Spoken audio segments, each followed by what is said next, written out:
시청자 여러분 안녕하십니까. DK마린의 신현구입니다.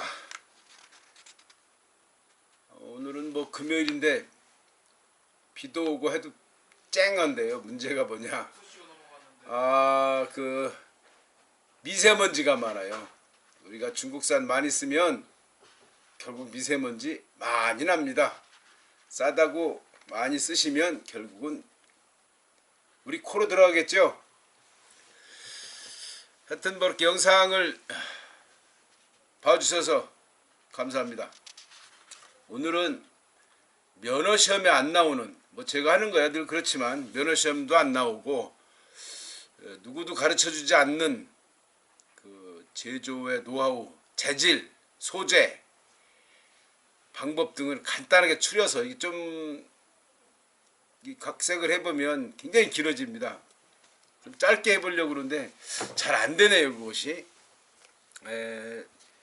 짧게 한번 해보겠습니다. 우리가 이제 배를 만들 때 가장 이제 소재 분류를 먼저 해보면 가장 많이 쓰는 게 이제 FRP가 되겠죠. 그 다음에 이제 가격이 좀 낮은 고무보트, 그 다음에 이제 알로이. 근데 알루미늄 보트라고 하면 안 되고요. 원래 알로이 보트라고 해야 됩니다. 알로이란 뜻 자체가 합금이란 얘기거든요. 그 다음에 이제 스틸. 네 가지로 크게 분류할 수가 있는데, 그 FRP 같은 경우는 이제 경화 조건이 있죠. 이제 건조 조건 중에서 이제 경화되는 그 과정, 조건, 온도, 고무보트도 그렇고 온도, 습도, 이걸 항온, 항습이라고 합니다. 항온은 최소한의 지켜야 될 온도, 그 다음에 항습은 최소한의 습도를 몇 프로 이하일 때 작업에 들어가야 된다는 거. 이런 것들이 이제 항온, 항습이라고 표현을 하는데요. 그거를 그냥 쉽게 그냥 이렇게 생각하세요. 7대3이다. 이렇게 생각하시면 됩니다. 7대3이라는 뜻이 뭐냐면 습도는 30% 미만이어야 좋고, 온도는 20도에서 30도 사이, 보통 24, 5도에서 작업을 많이 합니다.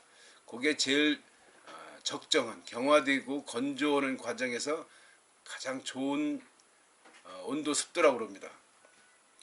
그리고 알루미늄이나 스틸 같은 경우는 이제 용접을 하는 과정에서 영하 5도 이상 떨어지면은 하지 말으라는 게 있어요. 이게 소재가 찼을 때 열을 갑자기 전기와 가스로 토치를 해서 큰 열을 주면 그 쇠가 냉각이 되었던 금속 자체가 아무래도 녹이는데 덜 녹겠죠. 그러니까 영하 5도 미만인 게 실내에서 보통 다 하기 때문에 뭐 저 예양선들은 제가 모르겠습니다만은 일반 우리 알루미늄 배 만드시는 분들은 거의 다 실내에서 합니다. 큰 문제가 없을 것이다라고 생각하고요. 주의사항에서 보면 이 항온, 항습을 지키지 않았을 때 어떤 문제가 있느냐, 결국은 강도와 수명이 현저히 떨어질 수 있다는 겁니다. 물론 그게 뭐 온도 18도에서 예를 들어서 했다, 습도가 35%에서 했다, 30도하고 35% 틀리지 않습니까? 그러니까 현저히 떨어진다는 기준은 사실 제 기준이지 정확한 그 데이터는 저도 가지고 있지는 않습니다. 근데 보통 보면 그냥 강도와 수명이 짧아진다. 그것도 현격하게. 그걸 지키지 않았을 때 많이 떨어진다고 그래요. 그 전문가들에 의하면, 저는 뭐 고무하고 FRP는 솔직히 안 해봤기 때문에 어느 정도 심한 건지는 모르겠습니다만, 굉장히 그 전문가들의 말씀에 의하면, 소재공학 하신 분들 얘기 들어보면 거의 뭐 곱차이가 난다고 얘기를 합니다. 참고로 그렇게 알고 계시면 될 것 같아요. 그 다음에 이제 제일 많이 보는 것이 FRP죠. FRP하고 고무보트인데, 고무보트라는 개념, 이것은 우리가 고물 것이다. No, 아닙니다. 플라스틱입니다. FRP 플라스틱입니다. 결국은 이게 이제 말은 강화 플라스틱이라고 하지 않습니까? 이게 플라스틱이라는 이게 석유화학에서 나오지 않습니까? 그러다 보니까 가장 취약한 게 자외선이에요. 자외선에 가장 취약합니다. 그 다음에 고무보트 같은 게 열팽창 이런 데서 탈색이 되고 아무래도 이제 거기서 변색이 되고 우리가 삭는다고 표현하는 게 맞을 거예요. 그러니까 나무 그 삭정이처럼 빠스러진다고 표현. 이 플라스틱 제품의 가장 큰 약점이 그겁니다. 그래서 소재를 고무보트 같은 경우는 그 플라스틱 중에서 나이론 제품, 나이론을 따로 뽑아요. 나이론 뽑아서 열 처리하면 좋은데 그렇게 해서 배가 되지 않습니다. 그거는. 그 다음에 이제 플라스틱에서는 폴리에틸렌 PE라고 합니다. 폴리에틸렌이라는 배가 요즘에 수입을 많이 하죠. 국내도 한 군데 업체 있는 걸로 알고 있는데 요 제품이 가격이 상당히 좀 셉니다. 그 센 거는 우리가 늘 봤던 고무보트만 보다가 그걸 보니까 센데 실은 거기에 들어가는 그 UV라고 그러죠. 자외선 차단제. 우리 선크림 바르듯이 그걸 아예 믹스 과정에서 소재 믹스 과정에서 그걸 많이 넣습니다. 그러면 색깔도 덜 바라고 안 바라진 않습니다. 햇빛에 자외선이 안 바라는 거 없어요. 무조건 바라요. 그러나 거의 안 바라죠. 그리고 품질, 재질의 배로서의 재질의 손상이 안 가게끔 만들어 놓은 게 PE입니다. 그런데 문제가 뭐냐? 이게 100년, 200년 쓰는 건 아니에요. 그죠? 근데 뭐 10년 정도 쓰시는 데는 전혀 손색이 없습니다. 햇빛에 24시간 노출해도 그 정도로 그 요즘 그 해외에서 들어오는 것들 보면 잘 만들어진 것 같아요. 근데 또 하나의 단점이 뭐냐? 대형화가 안 됩니다. 대형화 시키면 강도가 안 나오지 않습니까? 그러니까 대형화가 안 된다는 거. 그리고 금형 자체가 틀이라고 그러죠. 우리가 틀이 커야 되기 때문에 그게 회전성형이라고 그럽니다. 그러다 보니까 그게 뭐 큰 원둘레를 만들어 가지고 그 안에 놓고 돌려가면서 이걸 밑에서 불 떼가면서 하는 거거든요. 그러다 보면 이게 좀 어렵죠. 크기가 너무 커버리면 배려가 안 되죠. 그러니까 작은 소형선만 지금 현재 하고 있습니다. 실은 저도 뭐 제조 과정을 해외 나가서 많이 이걸 봤습니다. 그 다음에 알루미늄을 알로이 합금 선박 많이들 요즘 하죠. 그거 재질 분석을 좀 간단하게 해드리면 알루미늄은 10계열부터 70계열까지 있습니다. 7단계에서 대분류로 그렇죠. 여기서 합금이 들어가면 아주 몇만 가지는 않는데 몇천 가지는 쉽게 나옵니다. 지금 현재 우리 지구상에 굴러다니는 알루미늄 종류가 제가 아는 것만 주워 들은 것만 한 1000가지가 넘습니다. 굉장히 어떻게 하느냐에 따라서 어떤 성격 그 제품의 성격에 따라 다 달라질 수가 있습니다. 그러니까 이제 이 알루미늄의 단점은 시트로밖에 안 나오는 시트 즉 판재 긴 뭐 8m, 10m 이런 판재로밖에 생산할 수가 없다는 게 단점입니다. 물론 미국에서는 압출이라고 그래가지고 우리가 흔히 보는 알루미늄 창틀 같은 거 보면 알루미늄 창틀 옛날 구형 보면 있죠. 그런 것들이 전부 다 압출이거든요. 우리나라 기술로는 안 됩니다. 그러니까 외국 기술은 아직 지금 외국에서는 실제로 하고 있습니다. 근데 그게 오다량이 적어서 굉장히 어렵죠. 그러니까 배를 만드시는 분들이 사실은 그 안에 들어가는 구조재들을 일반한 구조재를 써요. 보통 606이나 6063이라는 소재를 쓰는데 그거 안 됩니다. 엄청 안 됩니다. 부식에 첫째 안 된다는 거예요. 겉껍데기는 뭐 저거 해도. 그러니까 기본적으로 세 가지입니다. 5052, 5083, 5086 세 가지인데 5052가 그 일반 알루미늄보다 굉장히 강합니다. 그리고 바닷물에 가장 부식이 안 돼요. 근데 강도가 배를 일반적으로 만들어도 표시도 안 납니다. 그러나 그 전문가들이 더 좋은 걸 만들어 보자. 그래서 만드는 게 5086입니다. 5083, 5083이 5052에 비해서 거의 100으로 본다면 190 정도의 강도가 나옵니다.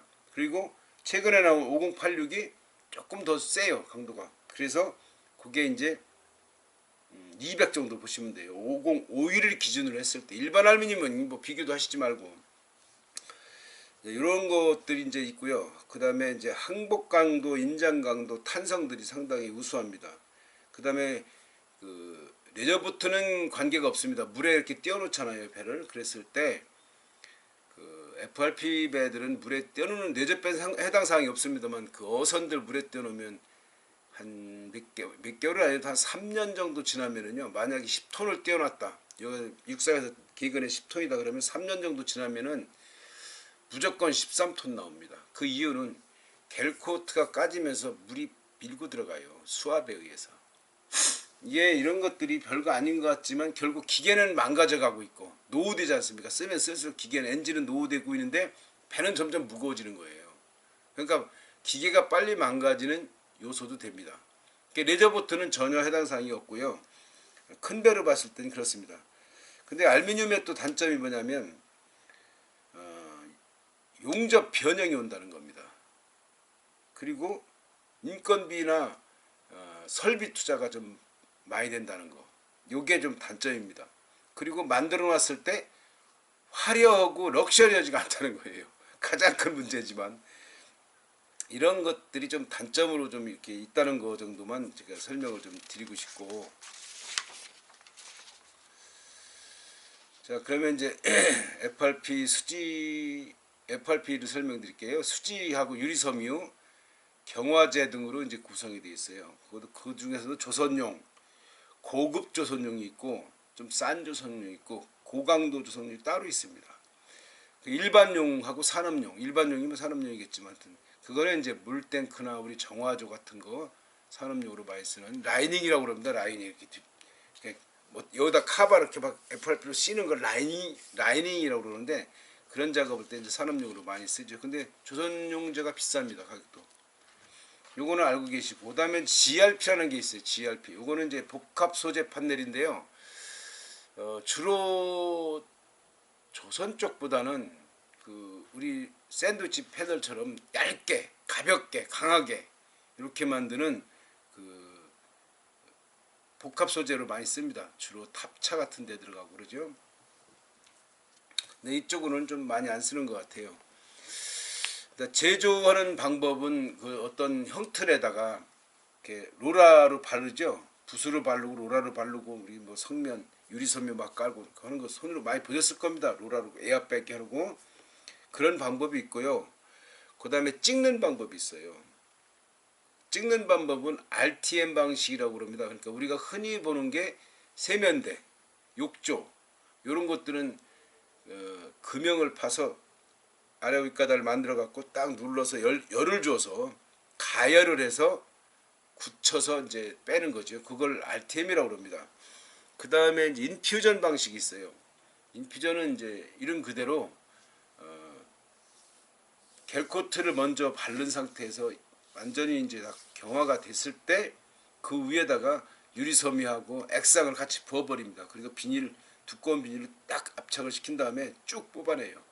어느 일정 두께까지만 뽑아냅니다. 근데 그 전문가분들에 의하면 이게 굉장히 그 뭐라 그러죠, 강도가 일반 우리가 바르는 것보다 뭐 12배 정도 이렇게 강도가 세다고 그러는데, 그거는 제가 확인을 못 해봤고, 근데 여기 단점이 있어요. 가격이 올라갑니다. 코스트가 올라갑니다. 왜 그러냐, 이게 건조될 때까지 시간이 많이 걸려요. 그러다 보니까 이거를 생산을 빨리빨리 해내야 이게 돈이 되는데 빨리 못하겠죠. 그러다 보니까 소비자분들이 그걸 또 인정을 안 해주니까 그런 것도 있어요. 예를 들어서 좋은 장비를 놓고 고급스럽게 몇 개 안 만들어도 깔끔하게 하고 싶어도, 좋은 배를 만들고 싶어도 종이컵 하나를 놓고 봤을 때 우리가 뭐 저집 종이컵이나 이집 종이컵, 우리 흔히 일반인들이 그렇게 얘기합니다. 똑같은 배인데 뭐 크기도 뭐 고만고만하고, 여기는 천만 원이고 여기는 700만 원이면 1000만 원 벌어서 도둑놈이라고 그러죠. 근데 그 내용을 모르시기 때문에 이제 그런 부분들이 많이 있어요. 우리 지금 뭐 동호회나 뭐 클럽이나 많이 있는데 실제로 그 속 깊이를 알고 하시는 분들이 많지 않더라고요. 그래서 내가 그런가 보다 하고 그냥 웃고 마는데요.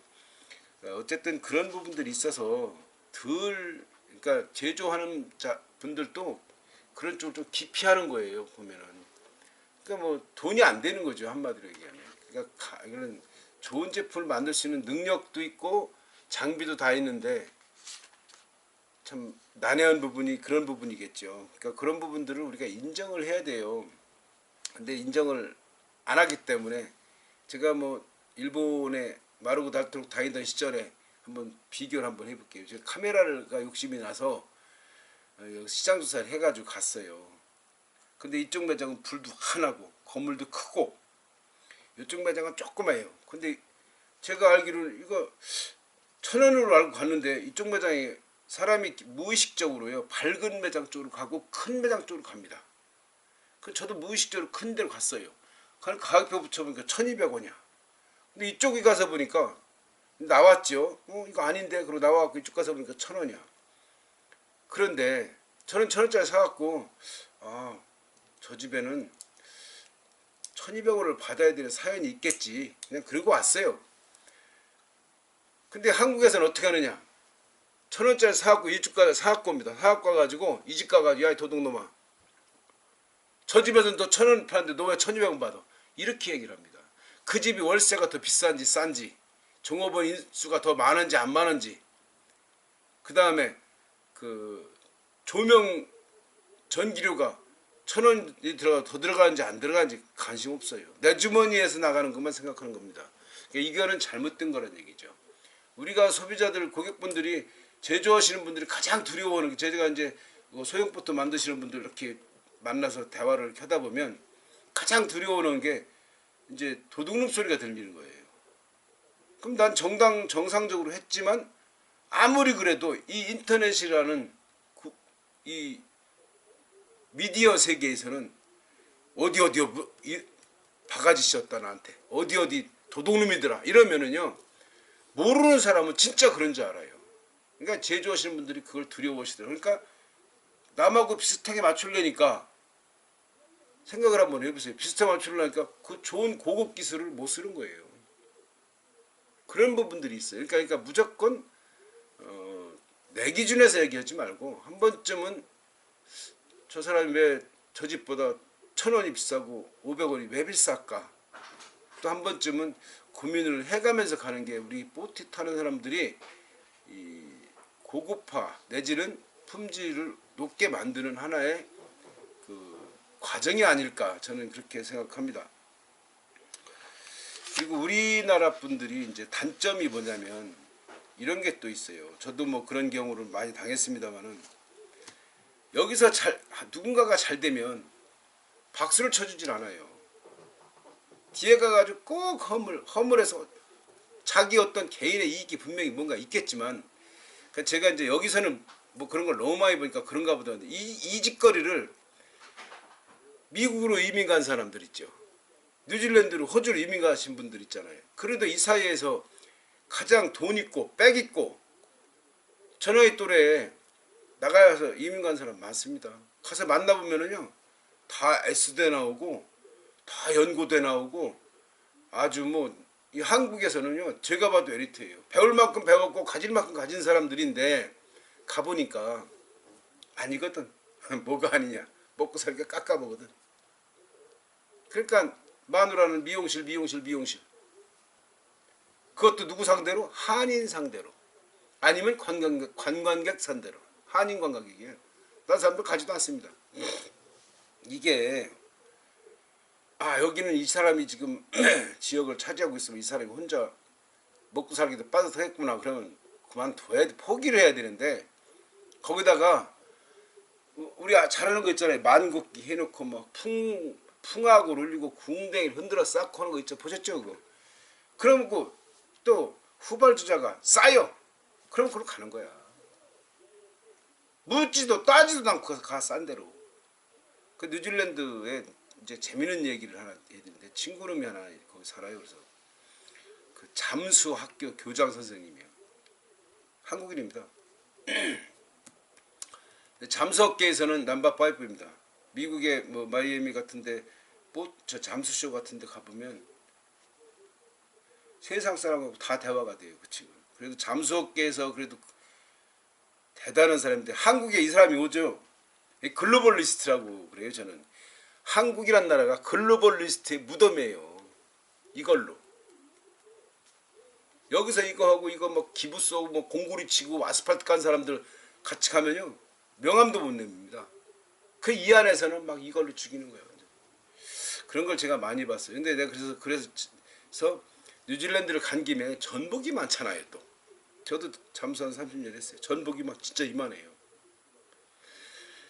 그래서 그 친구 야 잠부장 갖고 와봐. 나랑 주말에 뭐냐? 전복 좀 따라가자. 야 5마리만 따야 돼? 왜? 아 그게 여기 기준이야. 야씨 보는 놈도 없는데 님이 뭐 상관이 있어. 그래가지고 제가 이제 7개를 따봤는데 2마리를 획 야 그 아까운 걸 왜 던져? 근데 안 된다는 거예요. 감시하는 사람도 없고 여기 이 나라의 규칙이니까 너가 지켜줘야 돼. 알았어. 내가 그러고 이제 웃고 말하는 경험이 있는데 그래서 나왔어요. 근데 그 잠수 공기 탱크만 따로 렌탈을 합니다. 가니까 줄 서 있어요. 공기 탱크 저기 빌리러 렌탈하러. 야 너 잠수학교 오지 말고 내가 임마 여기서 저기 공기탱크 장사하나 해라 그랬더니 망해 임마 여기서는 딱 그러는 거야. 그래서 저게 뭔 소리고 난 뜻이 나중에 알게 되는데 이런 거예요. 서양인들은 수요와 공급을 정확하게 압니다. 무슨 얘기냐? 아 이 동네에 이거 하나가 잘 되면 이걸로 끝이에요. 근데 여기 이 사람이 잘 되는 한국 사람들은 여기 잘 되니까 옆에 또 차려. 그러면 그걸 가. 싸고 그럼 가. 근데 뉴질랜드 사람들은 안 가요. 왜? 나중에는 내가 피해자가 된다는 거죠. 좀 그러니까 우리보다는 제가 볼 때 한 10발짝 20발짝 뒤로 보는 거예요.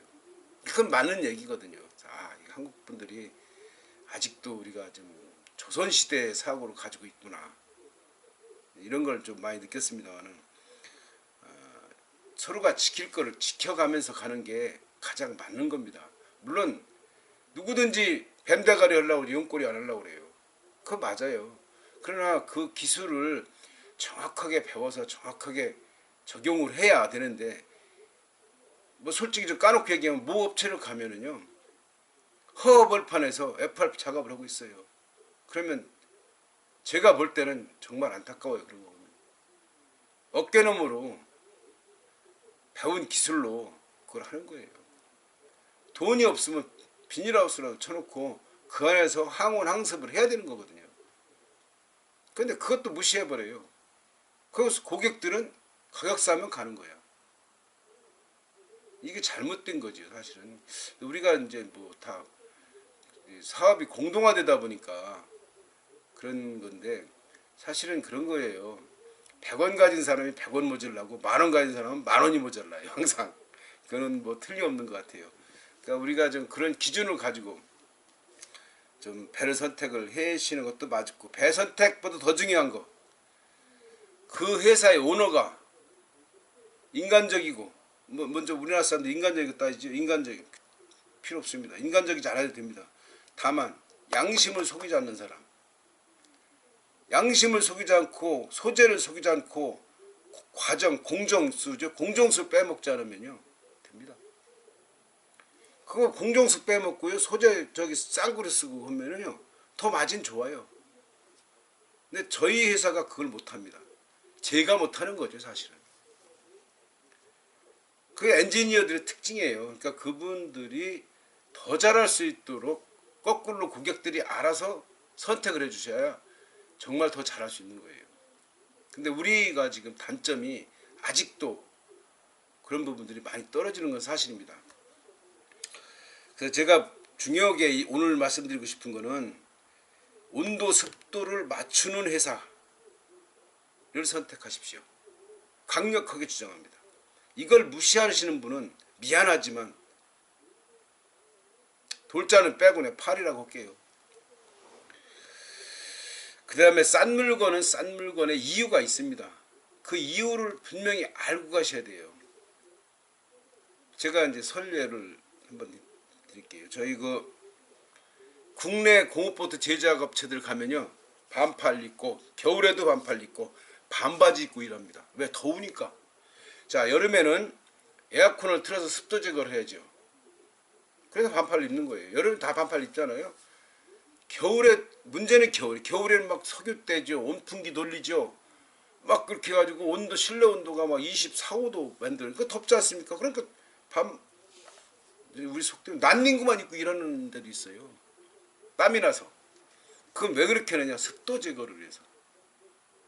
습도 제거와 온도를 올려야 본드가 우리가 안 보이지만 여기 이렇게 발을 붙일 부분이라고 가정을 합시다. 본드를 발라요. 물론 경화제라고 하는가? 그 경화제가 아니고 톨루엔이라고 그래. 톨루엔을 발라서 먼저 요 안에 그 PVC를 부드럽게 하려면 이영제가 들어가야 돼요. 부드러워야 이게 딱딱하면 못 붙이지 않습니까? 그러니까 부드러워야 되는 거야 이게. 그러니까 올루가 볼 때 고무라고 그래. 고무가 아니라 PVC입니다. PVC를 부드럽게 이영제가 들어가면 액상이 나와요.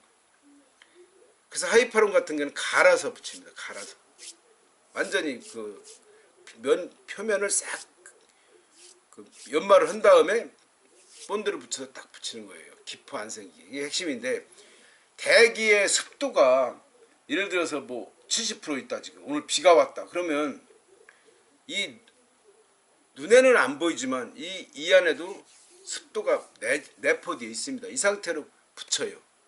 자 그러면 습도가 이 안에 붙인 상태로 머물러 있단 말이에요. 빠져나가지도 않습니다. 그러면 이게 접합되어 있는 강도가 현저히 떨어지겠죠. 자 그런데 저도 중국의 배공장 트레일러 공장 엄청 다녔습니다. 중국의 배공장 가면요 폭이 100m예요. 길이가 200m예요. 한 공장 한 동이. 와 가면 엄청 커요. 여름에 가면 몰라요. 겨울에 가면 사람은 바글바글합니다. 그냥 본드로 그냥 붙이고 있어요. 항운항습 안 합니다. 그러니까 당연히 싸지요. 간접비용, 부대비용이 안 들어가니까 쌀 수밖에 없는. 인건비도 물론 인건비지만 부대비용이 안 들어갑니다. 근데 한국에서 그렇게 많은 사람들이 들어가서 여기서 뭐 롤도 들어가죠. 원단도 들어갑니다. 부자재 다 들어갑니다. 심지어 본드까지 들어갑니다. 그런데 거기서 떼돈 번 사람이 있느냐? 하나도 없어요. 웃기는 건 또 그거예요. 그거 갖고 들어와서 그렇게 많이 팔았으면 돈이 돼야 되는데 돈 번 사람이 없어요.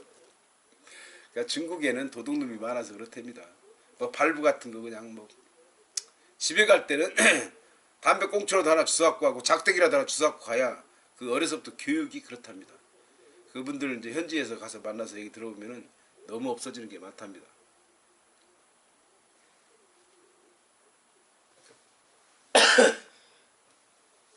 그러니까 이제 보면은 가격이 싼 때는 분명히 싼 이유가 있다는 거 여러분들도 꼭 좀 기억을 해주시고요.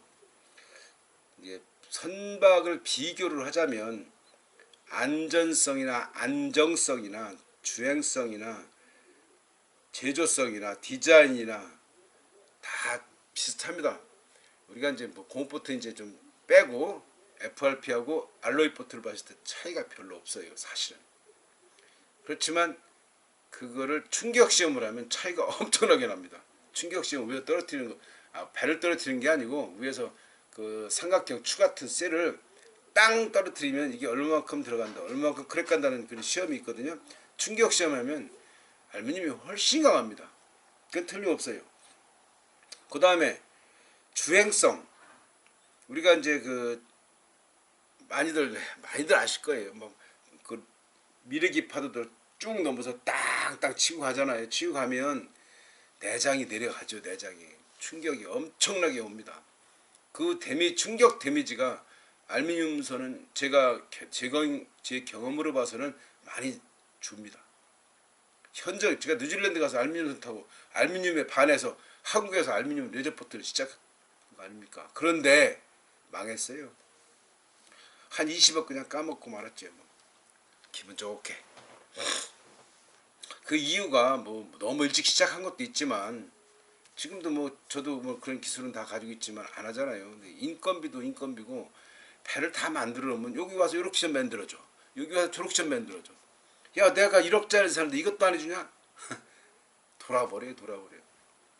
처음부터 이게 한두 가지는 해줄 수 있어요. 사실. 근데 계속 요구하면은 나중에 가서 보면은 인건비로 다 주는 거예요. 결국은. 그러니까 남는 게 아니에요. 그래서 남고 뭐 남을 것도 개코도 없지만 그래도 스트레스를 많이 받더라고요. 그래서 이거는 내가 또 인력도 빼가는 사람도 있고 막 그러니까 치사하기도 하고 그래서 그냥 포기하고 지금은 열심히 트레일러만 만들고 있습니다. 트레일러 얘기 또 하나 해드릴까요? 재밌습니다. 이거 중국의 넘버5 트레일러 업체들 제가 다 합니다. 다 가봤습니다. 허브만 만드는 공장도 가보고 디스카운 만드는 공장도 가보고 뭐 진짜 뭐 케플러 만드는 공장도 가보고 뭐 이거 연결 하네스 만드는 다 가봤어요. 그런데 재밌는 게 뭔지 아세요? 가격이 싸요. 근데 제가 그 물건을 갖다가 DK라는 상호로 팔 수가 없는 거야. 만약 이걸 팔았다 그러면 저 오늘 여기 없을 겁니다. 저는 받아가서 3번을 진짜로 죽을 뻔한 사람이에요. 여러 가지 뭐 그런 상황에서 제가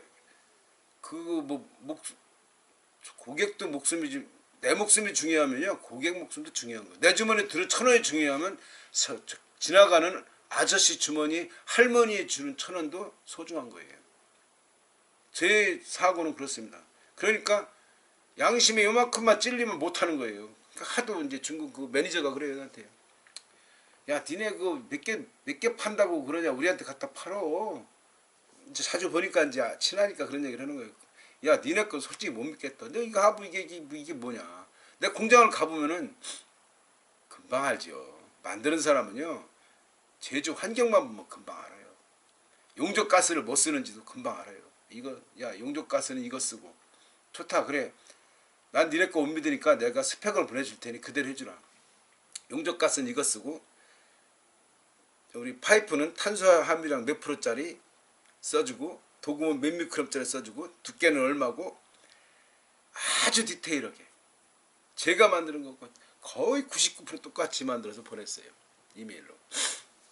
답이 일주일 만에 왔는데 여기서 만드느나 거기서 만드는 가격이 오히려 거기서 만드는 게 더 비쌉니다. 왜 그런 현상이 오느냐. 걔네들도 안 입은 거니까 그런 견적도 오겠지만 중요한 거는 걔네들도 나와 똑같은 소재 쓴다 그러면 결국 비싸다는 얘기예요. 그러니까 많이 들으셨잖아요. 중국 가면 1,000원짜리 만들어주고 1,000원짜리 만들어주고 똑같은 물건도 야 10,000원짜리 만들어 10,000원짜리 만들어 그 말이 그냥 헛된 말이 아닙니다. 그래서 야 이거 국내에서 나 하던 대로 할게. 니네들 미안하다. 견적 고마워. 그러고 그냥 보내주고 그리고 말았어요. 그 뒤로는 가본 적이 없네요. 지금 안 간 지가 꽤 7, 8년 된 것 같아요. 지금. 그러다 보니까 그 업체에서 지금 한국에 모 업체가 무슨 고 업체가 갖다 팔고 있어요. 좋다고. 그러니까 바퀴 빠져. 여러분들 트레일러가 우스운 것 같아도 여러분들 재산을 움직이는 거예요. 실제로 도로에서 굴른 사람 간혹 봅니다. 트레일러가 막 부러져가지고 왜 그래? 쇠가요 일정치가 않아요. 제일한 과정에서 걷어내야 될 쇠하고 같이 압연을 해서 철판을 만들고 그 철판으로 파이프를 만들고 파이프를 만들어가지고 도금을 하는 거기 때문에 모릅니다. 이게 뭐 KS인지 뭐 차이나인지 모릅니다. 고객은 몰라요. 그러니까 또 그놈이 그놈 같은 거예요. 그러니까 이왕 뭐 싼 걸 사게 되는 거죠. 근데 이게 중국산인지 국산인지 먼저 보시고 사장을 만나서 이 사람이 정말 KS만 쓰는 사람인지 그런 마인드가 있는 사람인지 중요한 겁니다. 근데 그런 거 무시해버려요. 싸면 사는 거예요. 물론 숫자 많이 팔겠죠. 떼돈 벌 것 같지 떼돈 못 법니다. 대한민국의 트레일러도 벌써 뭐 7, 8명이 진을 치고 하는데 떼돈 벌겠습니까? 심지어 국내 제조사들도 마찬가지예요. 그 흔한 허브 하나 금형 파서 만드는 데가 없습니다. 유일하게 저밖에 없어요. 케플러 만드는데 저희밖에 없어요. 다 중국산 갖다 주워 붙여가지고 만드는 거예요. 파이프 국산 많죠. 안 됩니다. 용접 가스도요. 용접에 대해서 저는 용접사 특수용접 자격증까지 있으니까 자신 있게 얘기할게요. 용접 가스도 혹시 용접 주변 하시는 분한테 물어보세요. 혼합가스, 그러니까 미그는 CO2를 쓰거든요. 알곤이 아니고 이제 미그 용접을 할 때 미그 용접을 다 합니다. 주로 그러면 이렇게 와이어가 나오지 않습니까? 근데 전부 다 그 탄산가스라고 돼 있어요. 파란색 병. 저희 공장에 한번 와보세요. 파란색 병이 없습니다. 전부 다 알곤하고 탄산하고 혼합가스를 써요. 가격이 한 통에 12,000원이 비싸요. 왜 그걸 쓰느냐? 아니까 쓰는 거예요. 근데 그냥 일반 거 써도 돼요. 하자 없어요. 근데 저는 그게 아닌 거야. 왜?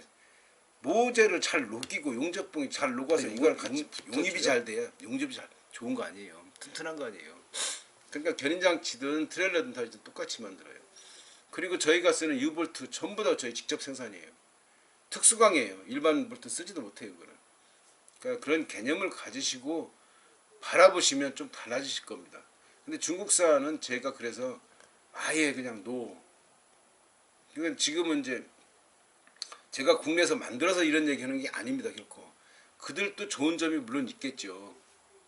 워낙 많은 양을 만들어서 한국 보고 만드는 게 아니고 뭐 저 호주나 뉴질랜드 같은 데 가봐도 다 중국산이에요. 그럼 우리가 갖고 야 우리도 이거 만들어 그러면 우리 거 써주느냐? 못 써요. 왜? 비싸서. 거기도 역시 수준이 그런 수준은 비슷한 것 같아요. 그 대신 그들은 이제 고쳤을 줄 알고 문제점이 뭐고 점검을 잘하죠. 그러니까 우리도 좀 그런 쪽을. 근데 저희 거는 뭐 그렇게 크게 점검할 건 없는 것 같아요. 제가 AS를 직접 다니니까 1년에 몇 번씩 그냥 좀 다니는데 많이는 안 다닙니다. 어쨌든 그 배는 어떤 분들은 큰 배가 로링이 이렇게 많았냐, 내 배는 요만한 배인데도 로링도 없는데 자기 배 좋다 이거지. 천만에 하부 구조물에 따라 다른 거야. 이 헐 각도에 따라 다르고 킬 각도에 따라 다른 겁니다. 배는. 그 다음에 상부 구조물이 크면 무거우면 더 많이 흔들리겠죠. 그렇죠?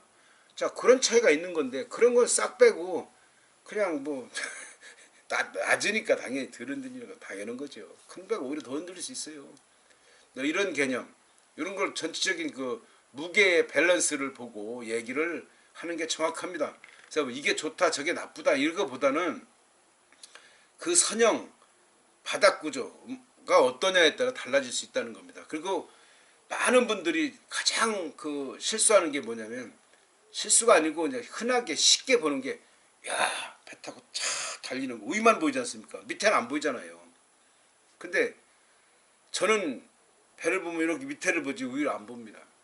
위는 그게 그거예요. 사실은 편의성 안정성이 있을지 몰라도 밑에를 봐야 달릴 때 어떻겠구나, 코너링 할 때 어떻겠구나, 파도밭에 가서 어떻겠구나 이게 나오는 건데 그거를 안 보셔. 그리고 보트 입문해 가지고 보트 뭐 5년 10년 타놓고 야 내가 말이야 최고 잘해. 전혀 몰라요. 그래서 제가 항해술도 올리고 자꾸 올리는 이유가 이런 말을 하는 이유가 진짜 제가 볼 때는 뭐 속된 말로 좀 가소로운 부분도 많아요. 우리 뭐 특히 뭐 이렇게 그 모임 동호회 같은 데는 그래서 제가 일절 동호회 같은 데 얘기를 안 합니다. 왜 그러냐? 이분들이 삶과 죽음을 진짜 경험을 하고 이래서는 안 되겠구나라는 걸 알고 깨우쳐서 설명을 해줘야 그게 진짜 설명이지. 자기가 즐겁게 술이나 마시고 놀던 거가 짬밥만 얘기한다 그러면 그건 의미가 없죠. 군인이 짬밥수로 따진다면 그렇겠지만 군인은 전쟁을 해봐야 그죠? 전쟁터에 가서 총알 막 핑핑 날아가는 걸 느껴야 이게 뭐가 정말 전쟁이 뭐고 군인이 왜 필요한 건지를 아는 거고 똑같은 거예요. 그러니까 여러분들도 그런 걸 아시고 이렇게 선택을 해주셨으면 좋겠는데 제가 유튜브를 뭐 직업으로 하는 사람도 아니고 또 유튜브를 해서 뭐 광고 수익을 얻으려고 그런 사람도 아니에요. 근데 딱 이런 게 있어요. 해보니까 아이고 구독자가 많으니까 또 좋아. 근데 100명도 안 돼. 괜찮아요. 제가 이렇게 떠드는 이런 오늘 또 뭐 제목 자체가 제가 뭐 궁시렁궁시렁인데 이렇게 궁시렁거리는 소리도 귀담아 들어보면 아 뭔가 장점이 있구나 그런 걸 느끼실 때 보람이 아닐까 생각이 됩니다.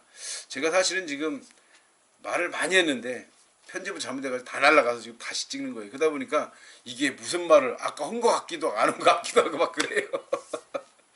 하여튼 오늘 주말인데 불타는 금요일인데 뭐 불탈 일까지는 없을 것 같고요. 하여튼 뭐 즐거운 주말 보내시기 바랍니다. 하여튼 구독해 주셔서 다시 한번 감사드립니다.